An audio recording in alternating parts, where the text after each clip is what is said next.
Sir, here comes the microphone. Good morning, Secretary Clinton, Senator Clinton. I appreciate your comments with regard to the judicial use of military force in overseas adventures. If you are elected president, would you support a declaration of war against radical Islamic terrorism, not just an AUMF, but a declaration of war against radical Islamic terrorism, including ISIS, ISIL, Al-Qaeda, etc., and if not, why not? That's a really interesting question, and I at this point would not, and here's why I would not. I think that when you go to a formal declaration of war, you have to really understand who the enemy is, what you're trying to achieve against that enemy, what the resources you're going to need are, because frankly, one of my big criticisms of George W. Bush is that he led us into 2 wars and would not raise a penny to pay for either one of them. And that's the first time we've ever had a president who did that. So if you have a declaration of war, you'd better have a budget that backs it up. And I do think that we have to do a better job of understanding the threat that is posed by radical Islamic jihadist groups.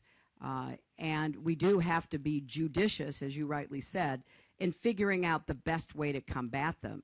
But if you have a declaration of war and really you're supposed to put the country on a war footing, I'm not sure that makes the most sense in fighting a threat that is as diffuse and networked as this threat is. I do believe we've got to do a much better job combating them in cyberspace.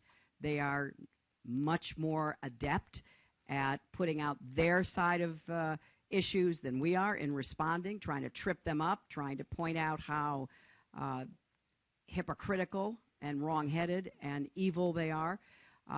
So I think we should be cautious about that, but I certainly take your point. This is a serious global threat because of the networked, interconnected way that they are able to direct attacks. If it comes, for example, to be proven that the affiliate of ISIS was in the Sinai and put a bomb on that charter plane, you know, that raises the stakes, not just for the United States, but for others, the Egyptians, the Israelis, the Jordanians, and certainly the Russians. So I think, you know, when I was Secretary of State, I started something called the Global Forum on Terrorism, and I tried to get more countries to come together so that we could kind of take a look at these threats more broadly, and we could also kind of divide up responsibilities. And we started meeting, and the meetings have continued, but you got to be vigilant, and you've got to be working on these challenges and threats every single day. I will certainly do that, but I'm not ready to say we would need a declaration of war to do that. Yeah, I want to get